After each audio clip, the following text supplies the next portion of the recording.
सावन के आखिरी सोमवार की कथा। बहुत समय पहले की बात है। मध्य भारत की पहाड़ियों के बीच बसा एक छोटा सा गांव था, नारायणीपुर। हरे भरे वनों और शुद्ध नदियों से घिरे इस गांव की हवा में ही भक्ति थी। यहाँ के लोग सीधे सादे थे, लेकिन भोलेनाथ के बड़े भक्त। सावन आते ही पूरा गांव भक्ति में डूब जाता। हर सोमवार को लोग बेलपत्र, गंगाजल और दूध लेकर मंदिर की ओर जाते और ओम नमः शिवाय की गूंज से पूरा क्षेत्र गूंज उठता। इसी गांव में एक निर्धन ब्राह्मण रहता था, शिवदत्त। उसका जीवन बहुत साधारण था। टूटी झोपड़ी, फटे कपड़े और कई दिनों तक अन्न के बिना दिन बिताने की आदत। पर उसके पास एक अमूल्य धन था, उसकी अडिग भक्ति। वह प्रतिदिन प्रातःकाल गंगा से जल लाता, बेलपत्र खोजता और गांव के एक प्राचीन शिव मंदिर में जाकर भोलेनाथ का अभिषेक करता। उसकी पत्नी सुशीला और उसका 8 वर्ष का पुत्र हरिहर भी उसी भक्ति में रमे रहते। शिवदत्त हर साल सावन के अंतिम सोमवार को विशेष व्रत करता। वह दिन उसके लिए सबसे पवित्र होता। कहते हैं कि उस दिन महादेव स्वयं कैलाश से निकलकर अपने भक्तों की परिक्रमा करते हैं। शिवदत्त की आस्था थी, इस दिन यदि कोई पूरी श्रद्धा से व्रत करे तो महादेव उसे न केवल भौतिक सुख देते हैं बल्कि मोक्ष भी प्रदान करते हैं। परंतु इस बार के सावन की अंतिम सोमवार की सुबह कुछ अलग थी। रात भर मूसलाधार बारिश हुई थी, नदी उफान पर थी, रास्ते बंद, बाजार तक पहुंच पाना असंभव, चारों ओर कीचड़ और अंधकार। सुशीला ने चिंतित होकर कहा, आज मत जाओ, आपके पास ना बेलपत्र है ना दूध और आप बहुत दुर्बल भी हो गए हो। शिवदत्त ने मुस्कुराकर कहा, आज मैं नहीं गया तो मेरी आत्मा व्यथित हो जाएगी। महादेव के लिए यदि जीवन की बाजी लगानी पड़े तो भी पीछे नहीं हटूंगा। वह बाहर निकला, खाली कलश और एक कपड़े में बंधा छोटा बेलपत्र रखने का पात्र लेकर।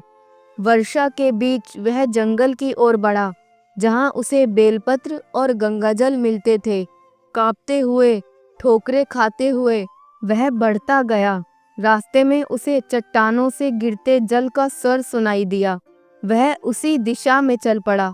कुछ दूर जाने पर वह एक बहुत पुराने वटवृक्ष के पास पहुंचा। वहां एक दिव्य साधु ध्यानमग्न थे। शिवदत्त ने उन्हें प्रणाम किया और कहा, हे तपस्वी, मैं बेलपत्र और जल की खोज में हूँ, पर कुछ भी नहीं मिला। आज सावन का अंतिम सोमवार है, क्या आप सहायता कर सकते हैं? साधु ने आंखें खोली, उनके नेत्रों में गहरा तेज था। उन्होंने कहा, बेटा, शिव केवल बेलपत्र से नहीं, भक्ति के पत्र से प्रसन्न होते हैं। परंतु लो, यह त्रिलोक पत्र लो, यह तीनों लोकों की ऊर्जा से बना है। इसे शिवलिंग पर अर्पित करो, तुम्हारा मनोभाव महादेव तक पहुंच जाएगा। शिवदत्त ने झुककर वह पत्ता लिया, जो साधारण बेलपत्र जैसा दिख रहा था, पर उसमें एक अद्भुत आभा थी। जब उसने सिर उठाया तो साधु वहां नहीं थे, केवल एक दिव्य सुगंध बची थी।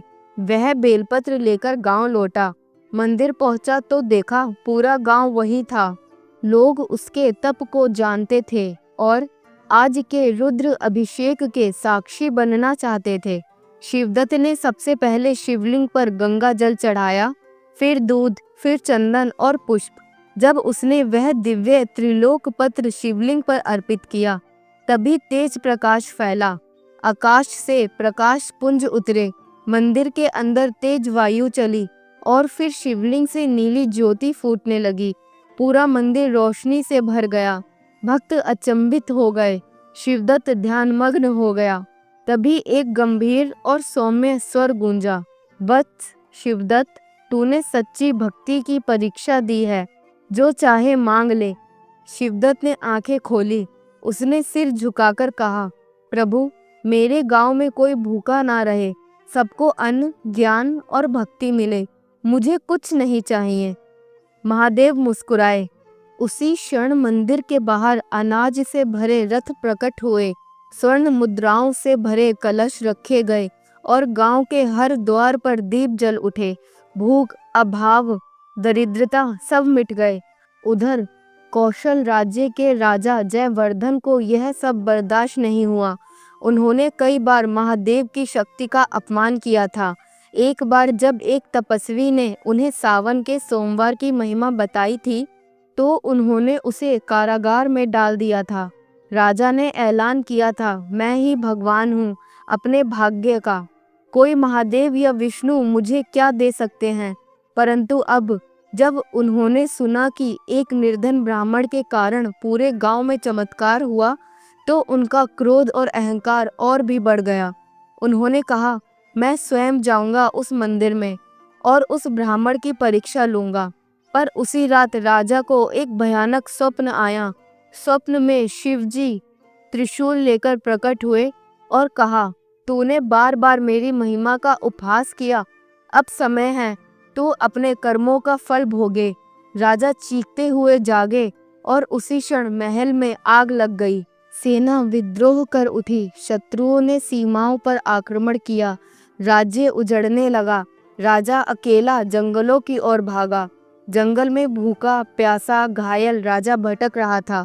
जब उसने देखा कि एक गांव में भोजन का वितरण हो रहा है, वह वहीं पहुंचा और खाने के लिए हाथ फैलाया। परंतु जब उसने ऊपर देखा तो भोजन का वितरण करने वाला कोई और नहीं, वही ब्राह्मण शिवदत्त था। राजा की आंखों में शर्म थी। उसने कहा, मुझे क्षमा करो, मैं भूखा हूँ, परंतु तुम मुझे पहचानते नहीं। शिवदत्त ने भोजन सामने रखा और मुस्कुराकर बोला, राजा हो या रंक, सब में शिव का अंश है। जब कोई भूखा हो तो उसका सम्मान करना ही सच्ची भक्ति है। राजा फूट फूट कर रो पड़ा। तभी एक तेज प्रकाश में वही साधु प्रकट हुए जिनसे शिवदत्त को त्रिलोक पत्र मिला था। अब उनका रूप तेजस्वी था। उन्होंने कहा, जयवर्धन, तूने भक्ति का अपमान किया, लेकिन अब पछता रहा है। मैं तुझे श्राप नहीं दूंगा, परंतु एक शिक्षा दूंगा। अगले 7 वर्षों तक तू साधु के रूप में रहेगा, गांव की सेवा करेगा, तब तुझे असली राजा का अनुभव होगा।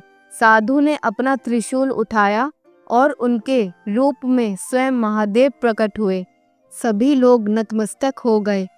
भोलेनाथ ने कहा, इस दिन सावन के अंतिम सोमवार को मैंने स्वयं दर्शन दिए, इसलिए जो भी इस दिन सच्चे मन से व्रत करेगा, कथा सुनेगा, दान देगा और शिव का ध्यान करेगा, उसकी हर मनोकामना पूरी होगी। इसके बाद महादेव अंतर्ध्यान हो गए।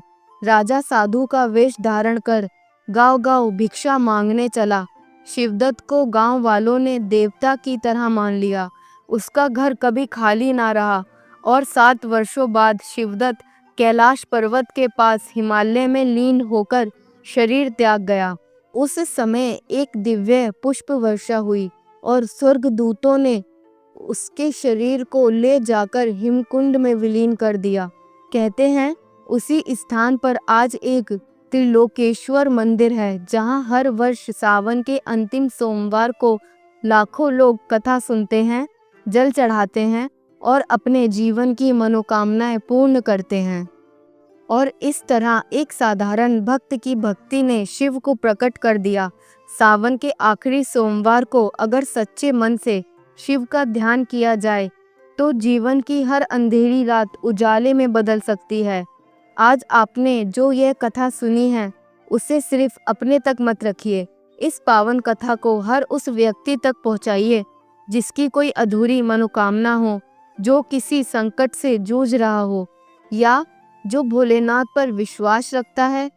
और आप भी वीडियो को लाइक करें, शेयर करें और चैनल को सब्सक्राइब करना ना भूलें। मिलते हैं अगली कथा में। तब तक ओम नमः शिवाय का जप करते रहिए और सावन को पूर्ण श्रद्धा से मनाइए। हर हर महादेव।